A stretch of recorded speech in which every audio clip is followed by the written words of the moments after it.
Ça fait presque 3 ans qu'on vit au quotidien avec ChatGPT. Et si vous êtes comme moi, vous êtes tombé dedans.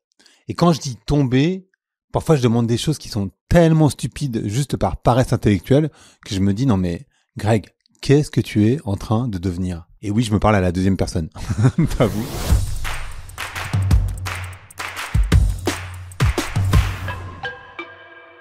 Cette question dérangeante m'obsède depuis des semaines. On est en train de vivre la plus grande révolution cognitive de l'histoire de l'humanité. On a de ce double effet waouh d'un côté avec l'étendue de ce qui est possible de faire avec l'IA et ce petit effet là en se demandant ce qui va bien pouvoir nous rester.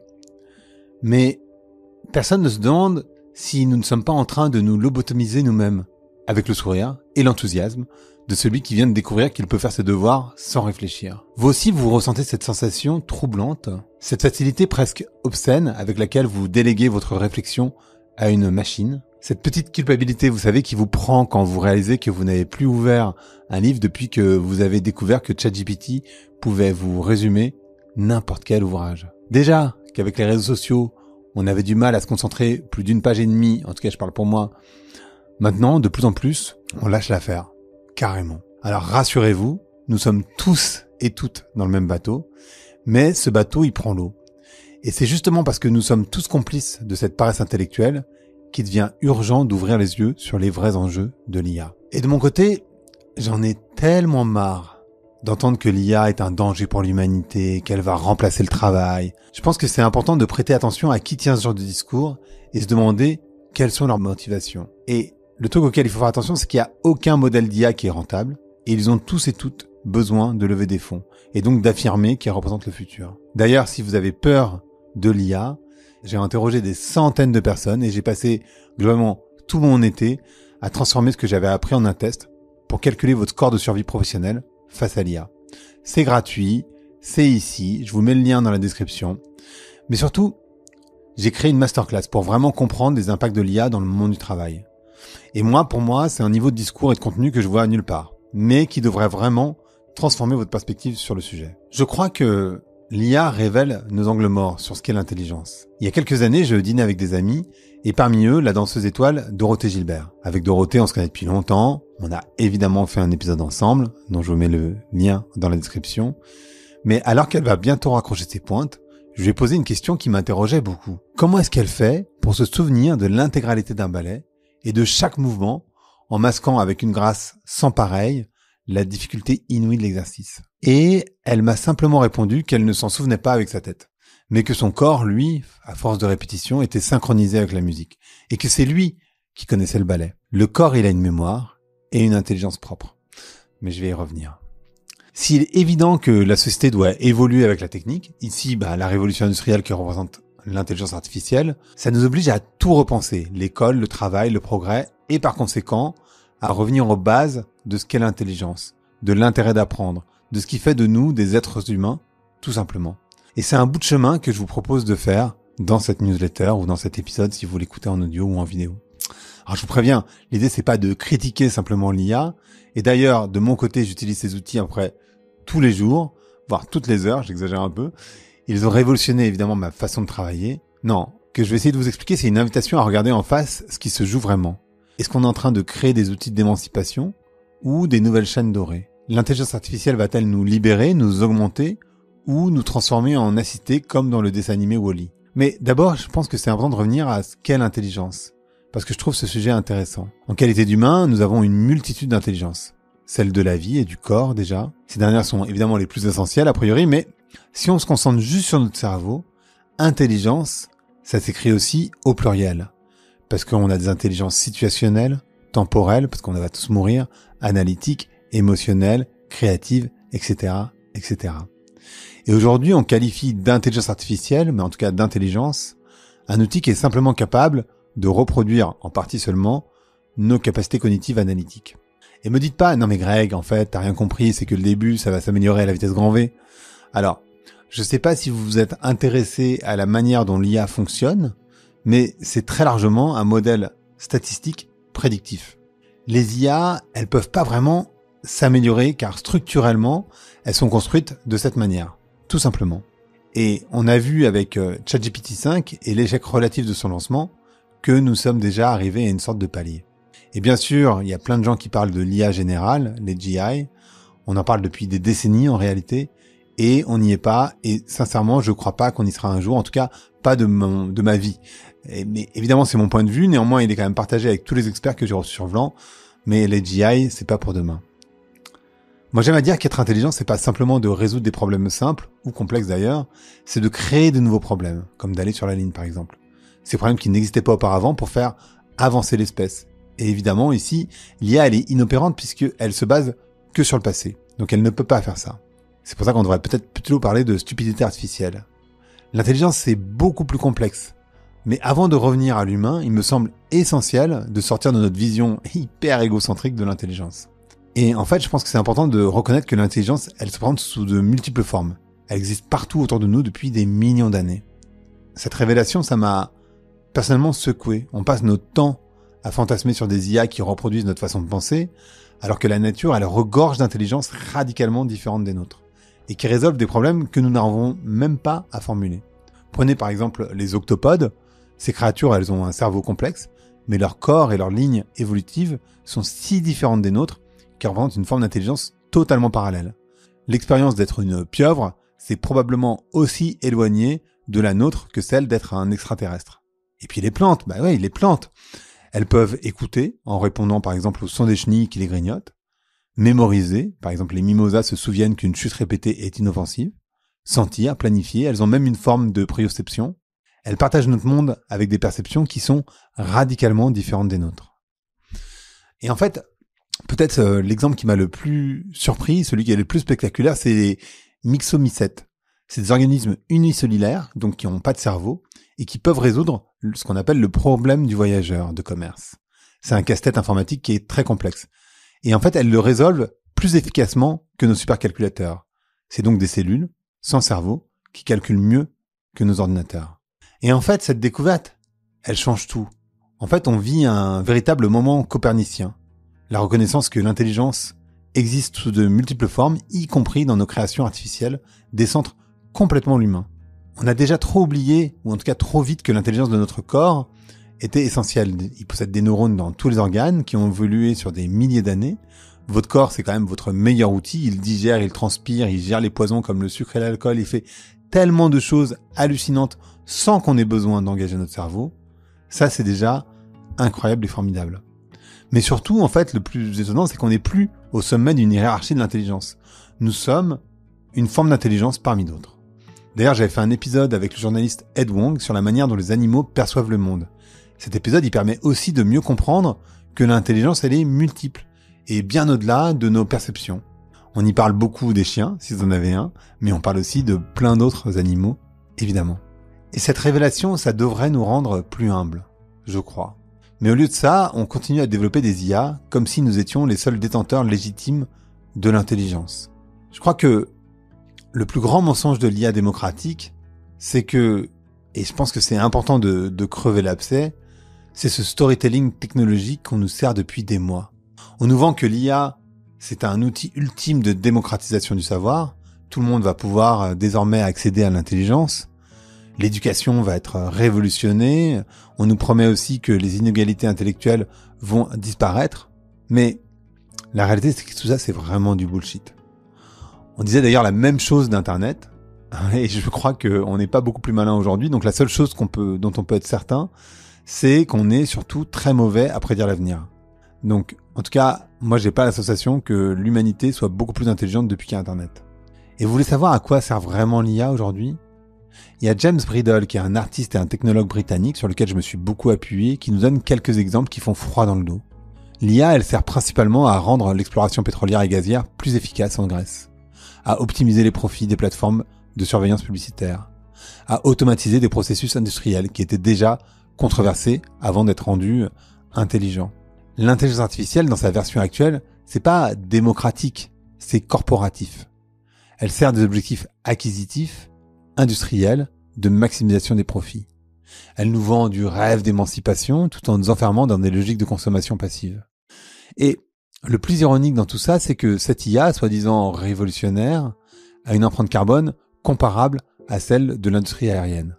On est en train de griller la planète pour créer des outils qui nous évitent de réfléchir à ce que nous sommes en train de faire. En fait, c'est un cynisme achevé. Mais il y a pire, en fait. Il y a pire que cette hypocrisie environnementale. Il y a cette obsession maladive de battre l'humain. AlphaGo qui écrase les champions de Go, GPT qui réussit le barreau, des IA qui peignent mieux que Picasso, comme si l'intelligence était une compétition où l'objectif c'était de nous rendre obsolètes. Mais en fait, évidemment, c'est pas ça. L'information, ça peut devenir aussi un poison. On va voir la crise invisible de la connaissance. Parce que le problème, c'est pas seulement que nous créons des IA pour de mauvaises raisons, c'est que on est en train de confondre information et connaissance. Camille Desjardins, sur laquelle je me suis beaucoup appuyé aussi, qui est une philosophe et qui vient de sortir un petit ouvrage chez Gallimard dans la collection Tract, pose une question cruciale. En fait, apprendre, c'est acquérir une connaissance, l'intérioriser, la rendre mobilisable. C'est pas l'ingurgiter de manière passive. Alors que fait ChatGPT, il nous gave d'informations prémâchées, nous dispensant de l'effort de transformation qui constitue en lui-même l'apprentissage véritable. Le problème, c'est qu'une information non traitée, surtout quand elle vient d'une IA, peut être trompeuse et fallacieuse. Il suffit de regarder le succès du sophisme dans les médias pour s'en rendre compte. En particulier quand vous n'avez plus vraiment les outils pour prendre le recul, pour l'examiner, ce qu'on appelle l'esprit critique. On a tous évidemment l'impression que l'on serait suffisamment avisé pour avoir ce recul, mais en réalité, c'est loin d'être le cas. Et un bon exemple, c'est celui de la calculatrice, parce que en dehors des calculs simples, on est devenu totalement incapable d'évaluer le résultat de la machine. Et en fait, en tout cas, je parle pour moi, ça ne viendrait même pas à l'idée de discuter le résultat d'une calculatrice. Et ce qui est vrai de la calculatrice l'est de plus en plus pour l'information véhiculée par les médias ou par l'intelligence artificielle. On la reçoit de manière passive, sans être capable de l'évaluer. Et les conséquences, elles sont déjà évidemment visibles.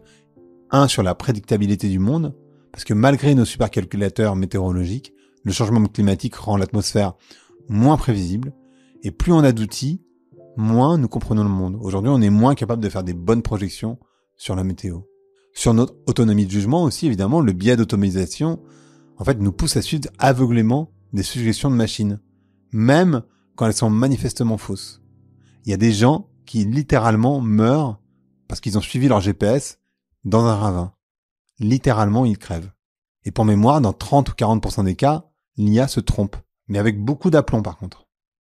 Ensuite, il y a évidemment l'impact sur la recherche médicale. Et contrairement à ce que dit la loi de Moore qui prédit que la puissance informatique double chaque année, on est en train de découvrir que de moins en moins de nouveaux médicaments arrivent, malgré les investissements massifs. Pourquoi ? Parce qu'on traite la recherche comme un problème purement computationnel. C'est-à-dire qu'on oublie l'intuition humaine. Et il y a un papier dont je vais vous mettre le lien en commentaire de recherche qui suppose que la recherche médicale va ralentir à cause de l'IA. Et le plus inquiétant peut-être, c'est que Internet est conçu pour partager de l'information, mais c'est devenu un outil de confusion massive. Les algorithmes, qui sont motivés par les profits, amplifient nos pires impulsions et nourrissent même les enfants de contenus qui sont inappropriés. Les outils technologiques ne sont pas neutres et les entreprises qui les possèdent encore moins. L'IA ne nous rend pas toutes les connaissances accessibles, elle ne traite que le savoir déjà numérisé et ne peut aller au-delà de ce qui est déjà connu. Au mieux, elle nous enferme dans notre niveau de connaissance de 2025, mais au pire, et en réalité je pense que c'est ce qui est en train de se passer, elle nous fait régresser. Et finalement, une des choses les plus positives que nous apprend l'IA, c'est que c'est essentiel de lire, puisque en réalité c'est ce qu'elle fait. C'est étonnant parce qu'il y a cet auteur, Forster, qui l'avait prévu dès 1909 dans sa nouvelle qui s'appelait « La machine s'arrête ». Il imaginait une humanité nourrie et instruite par une machine omnisciente qui perdait progressivement le sens de l'espace, du toucher, de l'autonomie, jusqu'à l'effondrement de la civilisation quand la machine tombe en panne. Et en fait, on y est. Enfin, presque. Parce que c'est encore à nous de décider, évidemment. Et je crois que, finalement, apprendre, c'est l'acte révolutionnaire ultime. Parce que face à cette catastrophe cognitive annoncée, qu'est-ce qui nous reste ? L'apprentissage, le vrai, celui qui fait mal, celui qui résiste. Pourtant, c'est vrai que on a tendance à associer la liberté au fait de se libérer de tâches qui nous semblent totalement superficielles, pour faire des choses qui nous semblent plus utiles. Et le problème, c'est qu'on a tous un biais, on est tous optimisés pour la survie, et donc notre cerveau, il est fainéant. Il veut s'engager cognitivement que le moins possible. Et lorsqu'un outil comme ChatGPT nous permet d'éviter de réfléchir, on tombe dedans, naturellement. Et de manière paradoxale, on cherche la liberté en apprenant moins, en lisant moins, mais on se fait enfermer dans une prison aux parois qui sont un peu floues, celles de notre représentation du monde. Si les animaux comme la pieuvre ou simplement votre chien voient le monde de manière différente, en fait, les autres humains aussi. Et les tech bros sont en train de prendre possession de la manière dont vous envisagez le monde. Vous voyez le souci ? En fait, en réalité, c'est déjà largement le cas parce que les réseaux sociaux, en particulier leurs algorithmes, mais aussi les superproductions hollywoodiennes, les médias, ont un impact extraordinaire sur la manière dont vous envisagez le monde. Mais ces barreaux, ils sont flous, on a du mal à les voir et on pense qu'on est libéré d'eux. Mais acquérir des connaissances, ça permet d'enrichir justement sa vision du monde et donc de se rendre plus libre. En fait, il y a trois sens principaux pour le terme liberté. D'abord, la liberté juridique et politique, c'est-à-dire la marge de manœuvre garantie par la loi pour disposer de sa vie. 2, la liberté matérielle, c'est-à-dire la marge de manœuvre physique, le non-emprisonnement, le non-empêchement. Et puis, la liberté psychologique, c'est-à-dire la capacité de faire en conscience ses propres choix. On pourrait aussi parler de libre arbitre, parce qu'on peut se sentir libre tout en étant esclave, par exemple, en conservant sa liberté de penser, tout en étant physiquement contraint. Mais en fait, ça peut aussi être l'exact inverse. L'esprit peut être contraint sans que le corps ne le ressente. Et c'est ce qu'on nomme l'aliénation. Et en fait, on est évidemment tous aliénés par la société, ses règles, etc. On en a parlé dans l'épisode sur les désirs. Mais ce qui est intéressant, c'est que ce que nous apprend l'effet Dunning-Kruger, c'est que moins on sait, moins on doute du peu que l'on sait, et vice-versa. Cette dépendance, elle est souvent acceptée par ignorance, en fait. Car plus on ignore, moins on questionne, et moins on questionne, plus on accepte, ce qui relève du choix possible, mais qui est présenté comme une nécessité par ceux qui en tirent le profit. Les tech bros, donc. Mais c'est pas tout. Camille Desjardins, elle nous rappelle pourquoi apprendre, c'est un acte existentiel, mais aussi, d'une certaine manière, révolutionnaire. D'abord, c'est une nécessité vitale. Si on prend simplement les Inuits, ils ont survécu dans l'Arctique grâce à leur capacité d'apprentissage et par la transmission. De 2, affaiblir la recherche et l'enseignement est un suicide collectif. De 3, c'est un besoin aussi psychologique et existentiel. Apprendre nous constitue en tant qu'humains et individus. C'est ce qui nous permet, clairement, de forger notre propre trajectoire loin du prêt-à-penser. En fait, c'est fondamental pour un humain d'apprendre. C'est même la condition de sa liberté, comme on l'a vu juste avant. L'apprentissage, ça permet d'avoir cette liberté psychologique. La capacité de faire des choix conscients, de juger, de remettre en question, de nous permettre de devenir acteur de sa vie plutôt que de la subir. Et puis, c'est une source d'épanouissement. L'effort d'apprendre, ça procure une gratification durable. Et ça conduit à un sentiment d'accomplissement, de puissance et de bonheur qu'on ne pourra jamais donner à travers un copier-coller de ChatGPT, évidemment. Enfin, tout le monde cherche à se réaliser, à trouver du sens, alors que la réponse, elle est là, devant nous, devant nos yeux. La réalisation de soi, ça dépend de l'apprentissage et d'une forme de courage contre la facilité. Dans une ère sans friction, j'aime beaucoup l'idée de faire l'éloge de la difficulté. On parle souvent de confiance en soi, mais ça ne s'apprend pas par défaut, la confiance en soi. La seule manière de la développer, c'est en se concentrant sur sa conscience, sa mémoire, le décentrement de soi, l'engagement vers et pour l'extérieur. La confiance en soi, ça vient aussi de l'occasion de prouver sa valeur, et donc de gagner en compétences, et donc d'apprendre, tout simplement. Apprendre, ça favorise le sentiment d'être acteur de sa vie, de pouvoir concrétiser ses désirs, et donc d'être puissant. Qui n'a pas envie d'être puissant dans sa vie ? C'est marrant parce que je possède une boîte à musique que je pourrais vous montrer là, mais que je n'ai pas avec moi là tout de suite. Et on l'appelle souvent la boîte magique. Parce que, en fait, en tournant une manivelle, on peut activer une sorte d'enceinte qui est connectée elle-même à une carte SD. Et en fait, le fait de l'action, donc tourner la manivelle, ça génère de l'énergie, donc ça génère de l'électricité. Et ça produit, pour les personnes qui sont présentes, le même effet que si je jouais de la musique. C'est assez bluffant. C'est pour ça qu'on l'appelle la Magic Box. Pourtant, jouer de la musique, c'est pas évidemment juste tourner une manivelle. C'est apprendre pendant de longues heures à maîtriser un instrument.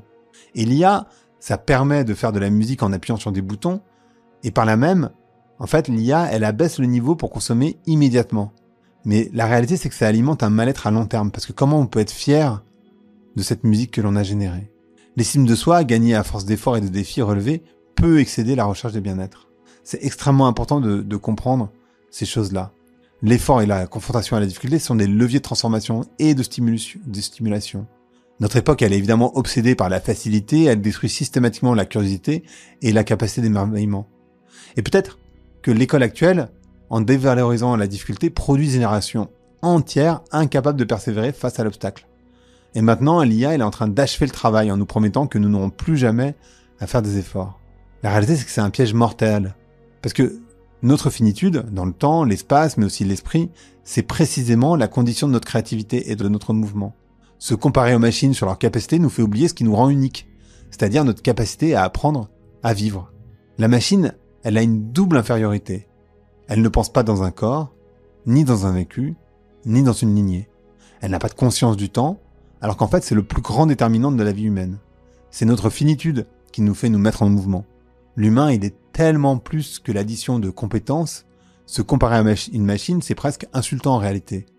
Et finalement, l'humain n'est menacé de remplacement que quand il se compare aux machines, en oubliant que ce qui fait de lui un être totalement à part entière, c'est tout le reste. L'IA à l'école, c'est peut-être le plus gros problème dans notre époque, parce que l'irruption de ChatGPT dans l'éducation, ça révèle l'ampleur du problème. D'un côté, on a des enseignants qui sont paniqués, qui voient leurs élèves rendre leurs devoirs qui sont générés par des IA. De l'autre, on a des technophiles qui prétendent que l'IA va révolutionner l'éducation en personnalisant les apprentissages. De mon côté, j'ai l'impression que les deux camps passent à côté de l'essentiel. L'IA n'est qu'un révélateur de ce qui dysfonctionne, déjà dans notre système éducatif. Si les élèves préfèrent ChatGPT à leurs cours, c'est peut-être que nous avons transformé l'école en usine. C'est peut-être que nous avons transformé l'école en usine à information plutôt qu'en laboratoire d'apprentissage. Vous savez, l'Ossium, la Scole, tout ça. J'en ai déjà tellement parlé, je vais pas vous faire le défi de vous en parler maintenant à nouveau. Le vrai défi, c'est pas de bannir l'IA des classes ou de l'intégrer aveuglement, c'est de redéfinir ce que signifie apprendre à l'ère de l'IA. Parce que oui, l'IA, ça peut être un outil formidable pour gagner du temps sur les tâches répétitives, pour explorer des hypothèses, pour stimuler la créativité, mais à une condition absolue. Maintenir le contrôle sur le processus d'apprentissage. Et surtout, apprendre aux enfants là où l'IA ne pourra jamais les remplacer. Par exemple sur l'empathie, les tâches physiques complexes, l'éthique, la gouvernance. Utiliser ChatGPT pour qu'il nous fasse ses devoirs, c'est comme utiliser une calculatrice pour apprendre les tables de multiplication. On obtient le résultat, c'est sûr, mais sans acquérir la connaissance, ni la compétence. Déjà, la neuroscientifique Sama Karaki, elle expliquait sur mon podcast que le souci de l'école, c'était déjà d'être tellement performatif et de se concentrer uniquement sur les notes. Mais l'essentiel, c'est pas le résultat. C'est le processus par lequel vous êtes passé pour y arriver. Et demander la réponse à une IA, en fait, c'est juste pas un processus. L'objectif doit donc rester le développement de nos capacités propres. La raison, l'esprit critique, la capacité à questionner, à douter, à créer du lien. Et peut-être que l'attention, c'est notre dernière ligne de défense. Parce qu'au fond, la bataille qui se joue, elle n'est pas vraiment technologique. Elle est attentionnelle. L'IA, elle nous promet un monde sans effort, sans friction, sans résistance, un monde où toutes nos questions auraient des réponses instantanées, où tous nos désirs seraient anticipés, où toutes les difficultés seraient aplanies. Mais la réalité, c'est que ce monde-là, il nous tuerait à petit feu. Un petit peu comme dans Wall-E d'ailleurs. C'est dans la résistance qu'on se construit. C'est face à l'obstacle que nous développons notre force. C'est dans l'effort que nous trouvons le sens. Utiliser l'IA pour éviter de réfléchir, c'est comme de prendre l'ascenseur pour éviter de marcher. Ah bah oui, c'est sûr, à court terme, c'est pratique. Mais à long terme, nos muscles s'atrophient. L'attention, c'est notre muscle le plus précieux. Et comme tout muscle, il a besoin d'entraînement, de résistance, de défis. Quand je demande à ChatGPT de rédiger mes emails, alors c'est sûr, j'économise sans doute 30 secondes, mais j'abandonne aussi 30 secondes d'exercice mental. Quand je lui demande de résumer un livre, j'évite 3 heures de lecture, c'est clair, mais je me prive aussi de 3 heures de réflexion personnelle. Et un par un, c'est pas très grave, mais ces micro-abandons, ils s'accumulent. Et un jour, on se réveille avec un cerveau ramolli, qui est incapable de soutenir un effort prolongé. Et je reprends l'exemple du livre, mais combien de pages aujourd'hui pouvez-vous lire sans avoir envie de prendre votre téléphone ? Imaginez demain. C'est vraiment ça le souci. Et les jeunes générations, c'est peut-être des cobayes malgré eux. Et c'est ce qui m'inquiète le plus parce qu'on est en train de mener une expérience grandeur nature sur ces jeunes générations. Des enfants qui grandissent avec ChatGPT comme assistant. Et ce sont des adolescents qui n'ont jamais, vraiment jamais, connu l'effort de chercher une information dans un livre. Des étudiants qui rendent des dissertations générées par une IA sans même les relire. En fait, on est en train de créer des générations entières d'humains qu'on appelle augmentés. Mais augmentés de quoi exactement ? De la capacité à déléguer leur réflexion ? De l'art de poser des bonnes questions à une machine ? De l'habilité à distinguer le vrai du faux dans un océan de contenu généré par des IA ? Ou bien nous créons des générations qui sont diminuées. Des humains qui ont perdu l'habitude de l'effort intellectuel, qui paniquent dès qu'ils n'ont plus accès à leur assistant numérique, qui ne savent plus faire confiance simplement à leur propre jugement. L'histoire, Elle nous enseigne que chaque révolution technologique transforme profondément l'humain. L'écriture, elle a transformé notre mémoire, évidemment. L'imprimerie, elle a transformé notre rapport au savoir. Internet, ça a transformé notre rapport à l'attention. Et l'IA, ça va transformer notre capacité de réflexion. Mais dans quel sens ? Et ça dépend vraiment entièrement des choix qu'on va faire maintenant. Le paradoxe, c'est ce qu'on appelle l'intelligence planétaire. Parce que comme je le mentionnais au début de cette newsletter, au moment même où on est en train de développer ces intelligences artificielles de plus en plus sophistiquées, on est en train de découvrir que l'intelligence, elle existe partout, autour de nous, depuis toujours. Les champignons, par exemple, qui créent des réseaux de communication souterrains, qui sont très complexes. Les abeilles qui dansent pour transmettre des informations géographiques précises. Les bactéries qui prennent des décisions collectives. Cette intelligence qu'on appelle planétaire, dont parle Bridle, nous invite à une révolution de l'humilité. Au lieu de créer des IA pour dominer le monde, on pourrait développer des outils pour mieux comprendre et coopérer avec toutes ces formes d'intelligence qui nous entourent. Imaginez, tout simplement, des IA qui sont conçues non pas pour nous remplacer, mais pour nous aider à décoder les langages du vivant, dont on est tellement déconnecté. Des systèmes qui nous permettraient de parler avec la forêt, de comprendre les océans, de collaborer avec les écosystèmes. Pourquoi pas de parler aux baleines ? J'ai vu ça dans une série. Cette vision, c'est pas seulement de la science-fiction, c'est un choix de société. On peut continuer à développer des IA pour maximiser les profits et minimiser l'effort humain, ou on peut les réorienter vers une meilleure compréhension du monde et notre place dans l'univers. Et la première voie, elle nous mène évidemment vers l'assistanat cognitif, mais aussi l'atrophie intellectuelle, tandis que la seconde, elle nous permettrait d'avoir une nouvelle forme de conscience planétaire. Et je pense qu'en fait, ce qui va être essentiel pour vous, pour moi, c'est une sorte de résistance par l'apprentissage. Concrètement, la vraie question, c'est comment on fait pour résister à la facilité toxique de l'IA, parce qu'on a vu notre corps, notre cerveau, il est naturellement attiré par ça. La première règle, c'est peut-être de préserver des espaces d'effort personnel, de garder des domaines où vous vous interdisez l'assistance artificielle. Pour moi, par exemple, c'est l'écriture de cette newsletter, la lecture de livres, les interviews que je mène. Chaque phrase, elle est réfléchie, pesée, construite.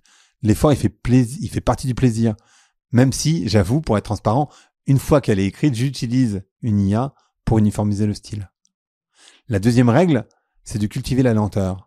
Parce que dans un monde instantané, prendre le temps devient révolutionnaire. Lire un livre entier plutôt que de demander le résumé, réfléchir avant de poser une question à ChatGPT, se perdre volontairement dans ses pensées, se perdre tout court plutôt que d'utiliser Google Maps, c'est vraiment important. La troisième règle, c'est de questionner systématiquement. De ne jamais prendre pour une réponse d'un agent IA pour argent comptant. Croiser les sources, vérifier, douter. L'esprit critique, c'est notre meilleure défense contre la désinformation, qu'elle vienne d'humains ou de machines. La quatrième règle, c'est de maintenir contact avec le réel. De jardiner, de cuisiner, de bricoler, de dessiner. Toutes ces activités qui sollicitent nos sens et notre corps nous ancrent dans le monde physique. Et bien sûr, l'IA, elle peut simuler beaucoup de choses, mais pas la sensation d'une bêche qui rencontre la Terre. La cinquième règle, c'est de transmettre. Enseigner ce qu'on apprend, même de façon informelle. L'acte de transmission, il force à structurer sa pensée, à identifier les lacunes, à approfondir sa compréhension. C'est le sens de ma vie, donc je suis peut-être pas très objectif sur ce dernier point, mais je sais aussi que quand j'écris cette newsletter, quand j'ai écrit mon livre, c'est ce que ça m'a appris le plus, c'est comment ça m'a remis en question moi-même. L'IA, c'est un révélateur de ce qu'on nous apprend sur nous-mêmes. Au final, l'intelligence artificielle, c'est peut-être le plus grand révélateur de notre époque. Elle nous force à répondre à des questions fondamentales. Qu'est-ce qui fait notre humanité ? Que voulons-nous déléguer ou que voulons-nous préserver ? Quelle est notre vision de l'intelligence et de l'apprentissage ? L'IA, elle nous montre des faiblesses aussi. Notre addiction à la facilité, notre paresse intellectuelle, notre tendance à chercher des raccourcis. Mais elle révèle aussi nos forces, notre créativité, notre capacité d'adaptation, notre soif de comprendre. Et face à une machine qui pense, entre guillemets, différemment de nous, nous sommes obligés de définir ce qui nous rend unique. Et cette définition, ça peut pas être en fait on est les plus forts ou on calcule plus vite. Ces batailles-là, on les a déjà perdues. Notre spécificité, c'est de notre capacité à donner du sens. J'aime bien cette phrase qui est « l'IA, ça nous oblige à être plus humains ». Une IA, ça peut évidemment générer des textes parfaitement cohérents, sans comprendre ce qu'elle écrit. Elle peut résoudre des équations complexes, mais sans saisir leur beauté. Elle peut analyser des œuvres d'art, mais sans être émue. Et nous, humains, on transforme l'information en connaissance. Et la connaissance, on la transforme en sagesse. L'expérience, on la transforme en sens. On est des créatures de signification, dans un univers qui n'en a pas, a priori. Et c'est ça qu'il faut préserver. C'est ça qu'il faut cultiver, en fait. L'enjeu, il dépasse largement la technologie. Il s'agit de développer une véritable écologie de l'attention, une façon de préserver et cultiver nos capacités cognitives, comme nous préservons la biodiversité. Cette écologie, elle implique d'abord des espaces de déconnexion, des moments, des lieux où nous nous interdisons l'assistance numérique, mais aussi des pratiques d'entraînement mental, comme nous allons à la salle de sport pour muscler notre corps, nous avons besoin d'exercices pour muscler notre cerveau. Troisième point, c'est une éducation à la résistance. Apprendre aux jeunes générations à identifier et à résister au piège de l'assistanat cognitif. Quatrième, une réappropriation de la lenteur. On en a déjà parlé, mais revaloriser les processus longs, la maturation, la réflexion approfondie. Cinquième point, une culture de la curiosité, de maintenir le vivant, ce qui nous pousse à chercher, à explorer, à questionner. Cette écologie de l'attention, c'est pas une lubie de nostalgique, c'est une nécessité de survie cognitive. Parce qu'une humanité qui aurait perdu sa capacité de réflexion, qui serait autonome évidemment, ça serait une humanité qui est à la merci de ceux qui contrôlent les outils de pensée. Et personnellement, moi je veux pas de ce monde-là. En tout cas, ceux qui contrôlent ces outils, on a bien vu, c'est les tech bros. Est-ce que vous avez vraiment envie de ça pour vous? Alors bien sûr, l'avenir n'est pas écrit, et moi je termine cette longue réflexion sur une note d'espoir. L'avenir de notre relation avec l'IA, c'est pas à déterminer. On a évidemment encore le choix. On peut choisir de développer des IA qui nous diminuent, ou des IA qui nous révèlent. Des outils qui nous rendent paresseux, ou des outils qui nourrissent notre curiosité. Des systèmes qui nous isolent, ou des systèmes qui nous connectent au monde. Mais ce choix, on doit le faire maintenant. Parce que chaque jour qui passe, on prend de plus en plus des habitudes, qui seront de plus en plus difficiles à changer. Chaque fois qu'on délègue une tâche cognitive par pure flemme, en fait, on creuse un peu plus le sillon de la dépendance. L'IA peut être notre meilleur outil ou notre pire ennemi. Elle peut nous aider à décoder les mystères de l'univers ou nous transformer en zombies cognitifs. Elle peut nous connecter à l'intelligence planétaire ou nous enfermer dans des bulles narcissiques tellement fortes. La différence, c'est que, finalement, c'est notre niveau de conscience. Tant qu'on utilise l'IA en conscience, comme un outil au service de nos objectifs d'apprentissage et de compréhension, elle peut nous être bénéfique, je crois. Mais dès qu'on la laisse prendre et penser à notre place, on entre dans des territoires qui sont dangereux. Le nuage est nuageux, comme le dit si bien Bridle. La complexité de notre époque, elle va pas se résoudre par des solutions simples. Mais c'est justement cette complexité qui rend l'aventure humaine passionnante, évidemment. Alors la question, c'est qu'est-ce que vous allez choisir? L'assistanat cognitif ou l'autonomie intellectuelle? La facilité toxique ou l'effort libérateur? La délégation passive ou l'apprentissage actif? L'avenir de notre humanité, elle se joue peut-être dans ces micro-choix quotidiens. Dans cette seconde d'hésitation avant de demander à ChatGPT de faire quelque chose que, franchement, on aurait pu faire soi-même. Dans cette capacité à dire non à la facilité pour dire oui à la difficulté. C'est pas naturel, mais c'est indispensable. Dans cette résistance humble, mais têtue, d'humains qui refusent d'abdiquer leur droit à penser. L'intelligence artificielle, ça peut nous augmenter ou nous diminuer. À nous de choisir, en fait.